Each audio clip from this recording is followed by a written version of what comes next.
Good morning, happy people. Welcome to World Regional Geography. This is chapter 7, part 2. All right, so last time we were talking about why this region is not called the Middle East and why it's called Southwest Asia, because Middle East is a culturally insensitive topic or title. Yeah, culturally insensitive title.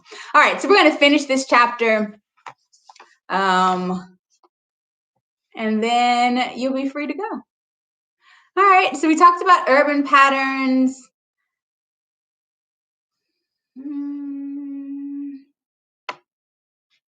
Your book talks about Pan-Arabism of the mid to late 1900s and these post-independent movements that were opposed to Western economic colonialism. They came in, and what they do is they try to unite Arab people on the basis of nationalism. This movement is not going to be successful. Your textbook also talks about the Arab League. And the Arab League was created in 1945 to encourage the united opposition of Arab countries to the establishment of Israel. Your book talks about the Palestine Liberation Organization, PLO, and how it's a political organization that eventually includes the Arab League. It includes the Arab League, and it demanded a country for the Palestinians. The Palestinians actually live in the land that was used to create the state of Israel. So we have disunity, we have military defeats, we have tensions all over this Israel-Palestinian issue. And the presence of countries with different resources led to a weakening of the Arab League and its ability to encourage unity. A major blow to Arab unity came when Iraq invaded Kuwait. They were defeated by other Arab countries like Saudi Arabia and backed by the United States during the Gulf War. The Arab Spring of 2010 further increased tensions as Arab citizens protested against their governments. When your book talks about Islamism, it kind of groups Iran as being Shia and it groups Saudi Arabia as being Sunni. And there's definitely going to be tension between Shia and Sunni Muslims. Let's talk about the global economies. So there are definitely oil and natural gas resources in this region. That's another reason that North Africa was linked with Southwest Asia as opposed to being linked with Sub-Saharan Africa. So this world region accounts for almost 37% of the world total oil production and 53% of the world's total oil reserves.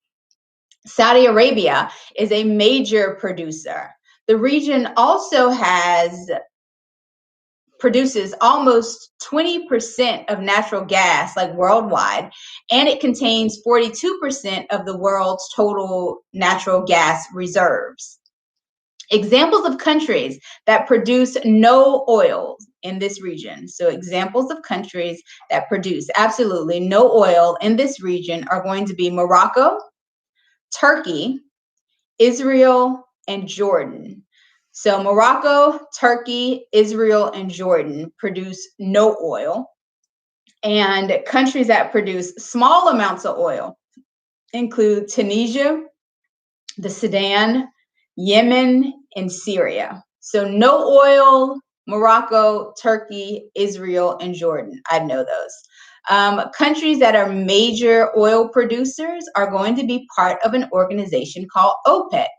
OPEC stands for the Organization of Petroleum Exporting Countries. OPEC is an organization of top oil producers in the Persian Gulf, plus Venezuela, which is not in this region.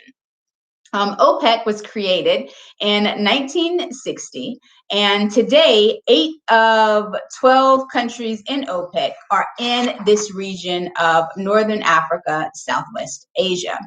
OPEC's main purpose is to work as a cartel.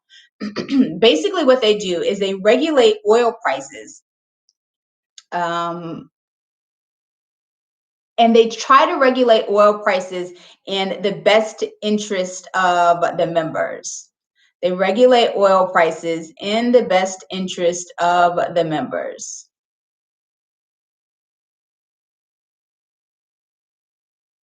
All right. Water politics. So the water in this region is not equally distributed. Water in this region is not equally distributed. 80% of the region's fresh water is found in the Nile and the Tigris and Euphrates river valleys. The Jordan River is much smaller, but countries near that river depend on it.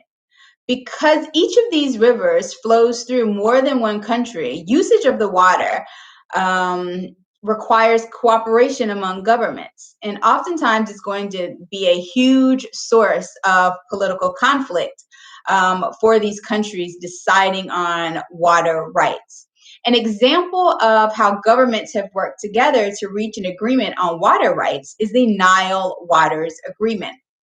The Nile's Water Agreement is an agreement between Egypt and the Sudan. The Nile Waters Agreement is an agreement between Egypt and the Sudan that led to the building of the Aswan, A-S-W-A-N, High Dam.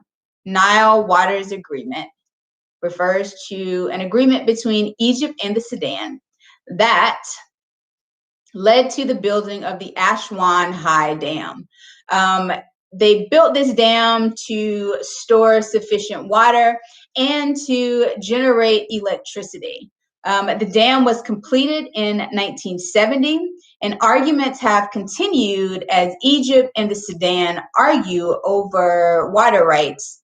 And we also have Ethiopia, Uganda, and Tanzania arguing over water rights as well.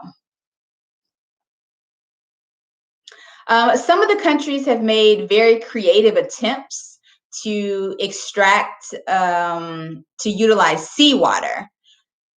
So they invest in what's called a desalination plant.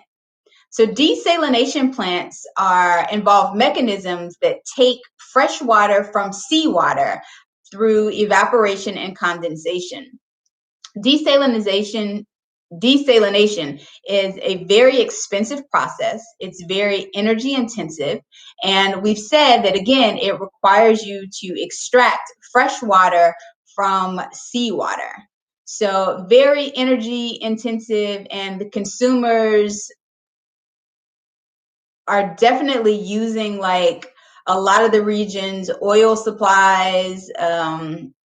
So many of the countries are planning nuclear power plants to supply the energy needed for desalination, so they won't have to use those oil resources.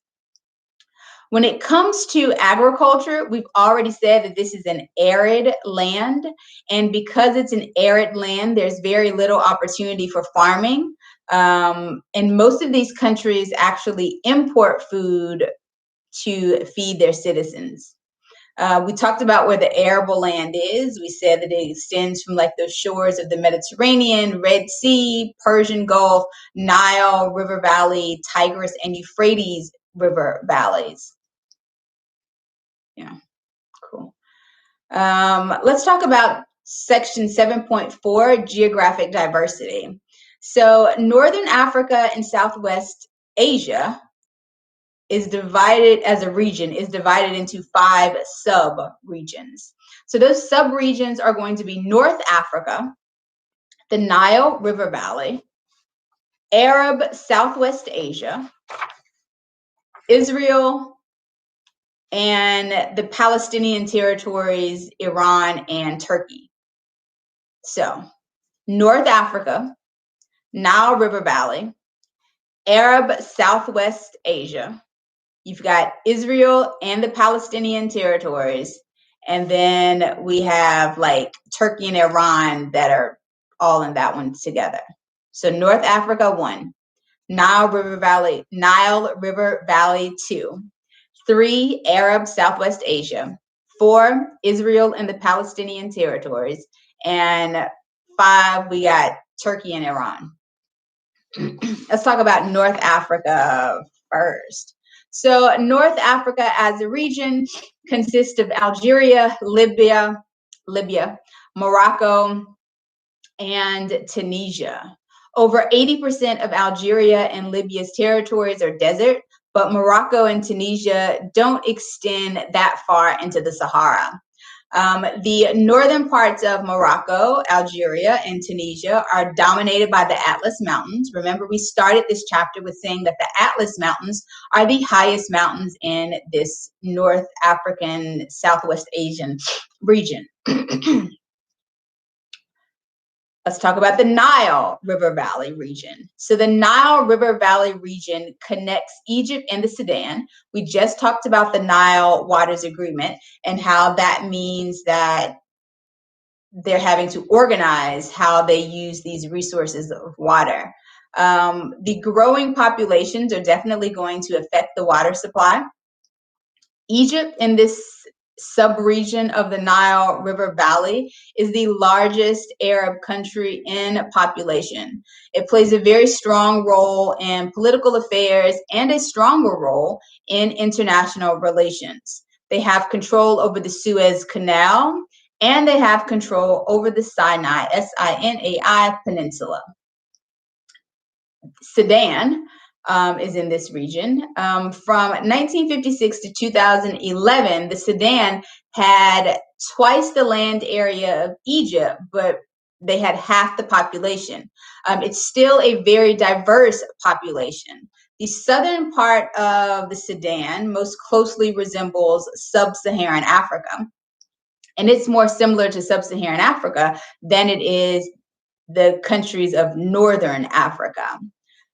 We have Muslims in the north of the Sudan. We have Christian or animism in the southern parts. They gained their independence in 1956, and they're controlled basically by Arabs, very much so like Egypt. They're not really controlled by Black Africans. Arab Southwest Asia is the heart of the Arab and the Islamic worlds. It's made up of the Arabian Peninsula and the Fertile Crescent, which includes like the Tigris and Euphrates River basin. When you think about this region, you should think like Mesopotamia coming to your mind, the first considered civilization. Remember, civilization does not mean that that's where the first people lived. That means that they are the group that met the criteria, the certain indicators. So economic, political, social, governmental structures, they met certain indicators that allowed them to be deemed as the first civilization. That does not mean that's where the first people ever lived. We know that that would be Africa, like the oldest people originated in Africa. Your book talks about Lucy, and it also talks about, does this book? I'm running stuff together. I think your book talks about Lucy. It could be world history, but I think your book talks about Lucy and the fact that all humans shared like mitochondrial DNA from an African Eve. Okay. Arab Southwest Asia, they play a major part in world affairs, and that's because of their oil wealth. Oil wealth. They have these countries in Arab Southwest Asia as a sub-region are distinguished by their forms of government, their emphasis within Islam, and their natural resources of oil and water. They tend, in this sub-region, Arab Southwest Asia, they tend not to be democratic, and most of them are actually dominated by ruling families or dictators. Saudi Arabia is the only country that's named after a family.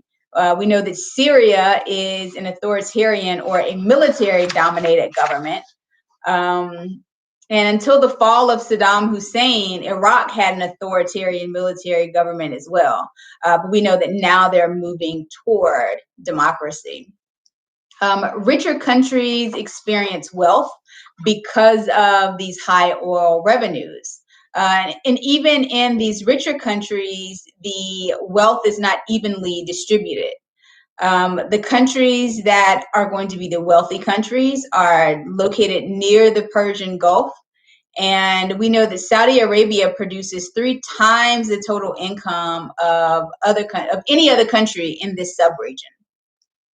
Let's talk about Israel and the Palestinian territories. So Israel is a country that was created by the United Nations for Jews.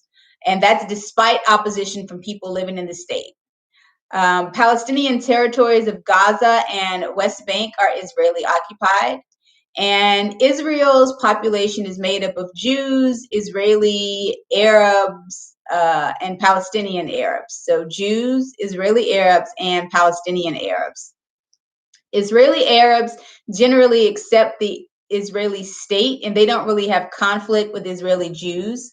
Palestinian Arabs have conflict with Israelis,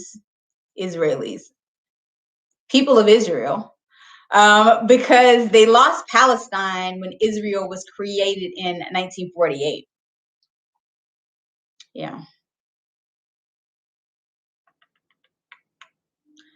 I'd probably know Hamas, Hamas, if I were you. Hamas has its origins in the Muslim Brotherhood. It was founded in 1987. It's an Islamic resistance movement whose goal is to establish a Palestinian state on the current site of Israel, the West Bank, and the Gaza Strip. There's like an increase in terrorist activity around this Hamas movement. When it comes to Israel, they are the largest recipient of U.S. foreign aid. In the past 60 years, they've received over $115 billion in U.S. foreign aid. Tourism is a major industry for Israel because visitors want to go to like Petra, like Jordan, Jerusalem, the pyramids of Egypt.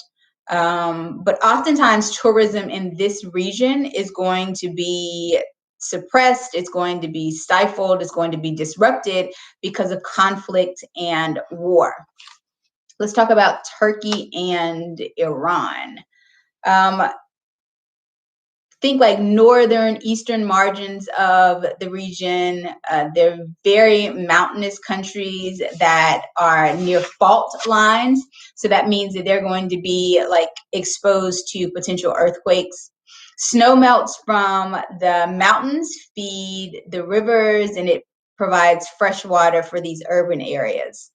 Remember, Iran is dominated by Shiites. Saudi Arabia is dominated by Sunni. On page 224, your book talks about Iraq and the fact that they occupy what was part of Mesopotamia. That's that idea of the land between 2 rivers, and those 2 rivers would be the Tigris and the Euphrates river valleys. We've already said that Iraq is definitely a Sunni Muslim dominated area. And for the longest time, their leader was Saddam Hussein. He built a very oppressive police state to promote unity, and he saw Iraq's religious and ethnic diversity as a threat, and he had full Sunni support. He felt threatened by the Shiite populations of Iran, so he invaded. He later invaded Kuwait, which led to the Gulf War. American troops ended up driving Iraqi forces out of Kuwait.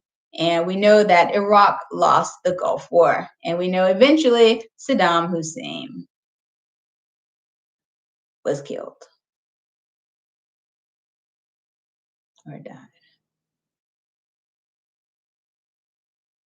All right, lovies. So this is the conclusion of, in my head, I said Saddam Hussein, but I saw like bin Laden and the Navy SEALs. That wasn't what I was supposed to be saying, people. Very good. All right. This is the conclusion of chapter 7. I hope you're having a great day. This was Northern Africa and Southwest Asia. Have a great day, and I love you unconditionally. Bye.